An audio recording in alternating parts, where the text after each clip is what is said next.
As many of you may be privy to, Japanese fashion is hard to come by. Still, in 2024, whenever you're watching this, it'll probably still be hard to get. I mean, we literally are living in the future, and yet getting coveted Japanese designer, luxury, even street labels can often be harder than drawing water from a rock. But why is that? Well, that's what we're going to explore today. Some of them are a bit crazier than others, but we'll get past some of the ridiculousness. I'm THECASUAL, and this is why Japanese brands don't sell to the West. Let's get it.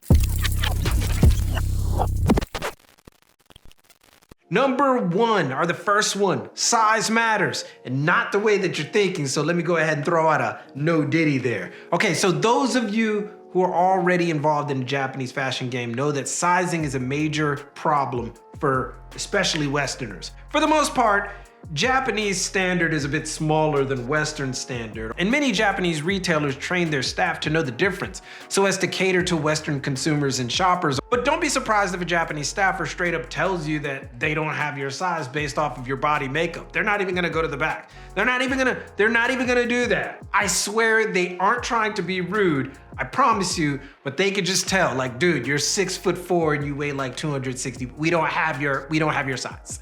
That said, sizing is a major reason Japanese brands refrain from going west. Changing the size or even increasing the range of sizes is a major disruption to operations and often isn't worth the hassle, particularly when the labels have a much more solid foundation in Japan and Greater Asia than they probably ever would out west. This leads us to the second one, which is mass manufacturing. If you have a lot of sizes, you're gonna have a lot more manufacturing. Many specialized Japanese labels, particularly in the underground and designer market, pride themselves on substance over style. And any hint of mass manufacturing for the sake of expansion is a complete anathema to them. This, of course, is not with every label, but it certainly is for the ones that want to maintain their current level of quality. What makes it crazy is many of them just don't consider mass manufacturing at all, not because of some sort of Japanese honor, but primarily because of the US. That's right, the United States, and not in the way that you think. It starts with the story of Levi's, when it first made its way to Japan via the occupation post-World War II. Many of you know the story about how Japanese ate up Americana during this time. Well, after Levi's made the switch from American-made to overseas mass manufacturing, Japanese enthusiasts noticed the difference immediately. Enthusiast. Now I said it right. This, as you might expect, left a bitter taste in the mouth of many, but the result ended up inspiring the Japanese people to create their own denim that invoked the traditional spirit and quality of the old stuff made in America. That's where you get the old Capital and the old Ibizu. Yeah, that's where they get their inspiration. Anyway, this was something that Japanese grown brands took notice of, and beyond just the traditional sensibilities and culture of Japan, many brands see it as a net negative to go heavy into mass manufacturing, especially when it has a history behind it. And because of this, it means very few labels that are Japan made make it outside of the borders of Japan. Plus, the language barrier and shipping costs is still a major issue, so there's that too. So you got all that kind of like intermingling with each other, which is the reason why you're not getting stuff from Japan. They're just not gonna make anymore. Which gets to this next point. A lot of Japanese brands are community driven. It may seem kind of crazy, but Japanese brands rely heavily on community, as we have illustrated so far. Even successful ones like Yoji and Comme des Garçons survive off community. To this day, Japan is the biggest market for their main lines and specialty offerings, despite being virtually available all throughout Europe and certain retailers in the US. But when we go all the way down to even the street labels like Son of the Cheese or Chaos Fishing Club, the reliance on community far outweighs the monetary benefits of massive growth.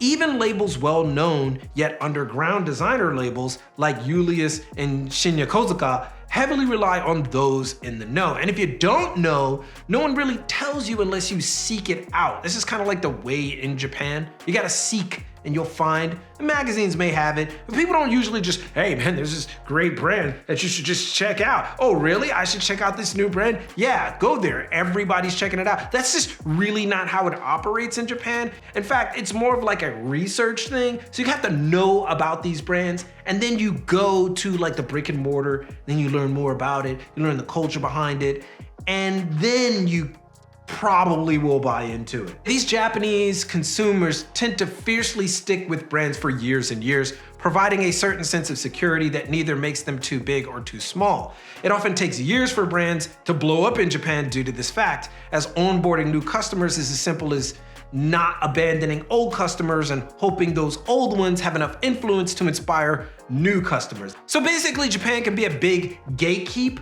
but that doesn't mean you are barred entry. It just means brands aren't seeking customers outside the circle all the time. So keeping things intentionally small and surrounded by a core group of loyalists is a surefire way to keep it stable. This inevitably leads to trust issues for those outside of the circle, which goes into what? You guys know what this is. Competition. Competition. Contrary to popular belief, Japan is highly competitive in every industry. It's been highly competitive since time immemorial. I'm gonna use that word a lot, so you better remember it. Even the big corporations still operate in old bureaucratic systems that invoked old Japanese philosophies. But when it comes to competing with the West, it's always been a more cautious approach. This is why only the most formidable, historically dominant industries and businesses in Japan ever venture outside of its borders. Plus, competing in the West in fashion is a bit haphazard. The markets tend to be more rapid, class is more so tied to specific markets, and fashion aptitude is relatively spread out. In contrast, Japan has a concentrated market. It's much easier to triangulate interest based on region and culture, and trends don't change nearly as rapidly. They have a lot of them, but people tend to gravitate to the stuff that they're already familiar with. So I guess this one isn't as crazy or as insane as it sounds. It's just business, right? It's sound business sense. But the last one can be taken the wrong way for you, especially if you're from the West, if you let it bother you. And that is, the West is unteachable. We can't teach you. Not me, but that's what the Japanese brands kind of think. I told you this was gonna sound crazy, but this is an actual stance by many Japanese fashion businesses. And we got the receipts, we got them. Okay, so Osamu Shigematsu, chairman of United Arrows Ltd, said, "One of the reasons why select shops are scarce in the West is that it was not possible to continue passing down techniques for the stance or strength of select shops. In the West, select shops often evolved into chain stores and lost customer support because the techniques required for maintaining select shops weren't passed down effectively." Additionally, he points out another large factor could be that class isn't defined by brands in Japan. In the West, those who shop in select shops are generally from a wealthier background, but there are fewer customers. Japanese culture doesn't tie social class to brands, unlike the West, where wealthier customers gravitate towards single brand luxury stores. Shigematsu also notes that subtle sensitivity seen in the Japanese is not as common abroad, indicating cultural differences in consumer behavior and perception make it difficult for select shops to gain the same traction outside of Japan. All right, so that was a little bit convoluted, but shout out to Shigematsu. Let me go ahead and give you a translation. Okay, so the way the select shops work, i.e. specialized fashion boutiques in Japan that have a particular aesthetic, is an intimate relationship between the store, the staff, and the consumers. And what's more, consumers listen. By contrast, in the West, boutiques are often individual experiences. Consumers have a relationship with the brand, not the staff. In fact, the staff can take a hands-off approach in many cases, and for the most part. But what Shigematsu talks about further is where things take a bit of cultural understanding. To note, there are those who are very quick to point out that Japan is not that original due to its cultural adoption of Western styles, particularly from the United States of America. Look, Japan just copies everybody. They got nothing original. That's not the case. But let's say I give you that. Let's say I give you that criticism, despite Japanese culture and fashion being wildly developed before the United States was even a country. But to be fair, you're talking modern fashion, right? Okay. So what Shigematsu is saying is because of that aforementioned developed culture in Japanese society, there is a certain respect for the values of tradition of anything that they do adopt. So if they adopt American stuff, they really have a high respect for it, and they try their best to do everything that is possible to make it as authentic as possible. This is not across the board, but in certain like boutique settings, they are really, let's say, specific about it. And because of these proclivities, Japanese consumers have a very keen sense of subtle sensitivity when it comes to Japanese fashion. The simplest elements become huge draws to the product. The make and feel often supersede brand, name, and social status. For instance, the one community that has embraced this same approach as the Japanese when it comes to subtle sensitivity is the Japanese denim enthusiast community. That is basically a one-to-one match with its Japanese counterpart. And it's a big reason why Japanese denim is far easier to acquire than pretty much any other segment of Japanese fashion besides the already established international labels. Now imagine a brand or company in Japan having to establish that kind of dedication to feel comfortable to make a move out west. Now imagine, knowing what you know about Western fashion, how difficult that would be.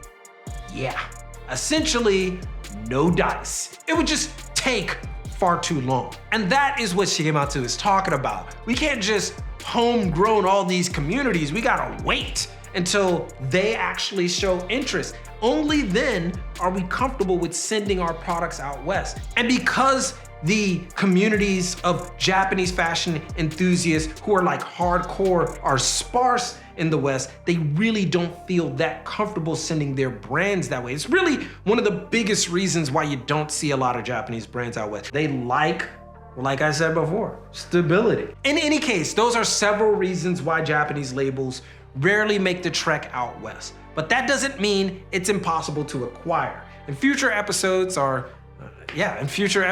we'll be sure to key you in on how, while at the same time giving you some sort of access, hopefully. In the meantime, which of these reasons do you feel is the strangest or just off-putting? Put them all in the comments or suggest another topic we should cover. You can do that too. That said, become a YouTube member or you can go to Patreon for benefits and extras if you can. It helps us keep this thing going and serves you up bigger and better reviews and insights. We'll also be going out. We need all kinds of help with that. Anyway, do that if you can. At the very least, drop a sub, like, turn on notifications if you found this content valuable or entertaining to you. But most importantly, keep it locked right here for all of your info in international fashion culture and business from Tokyo. It's your boy, and keep it casual. And I'll see you guys in a minute.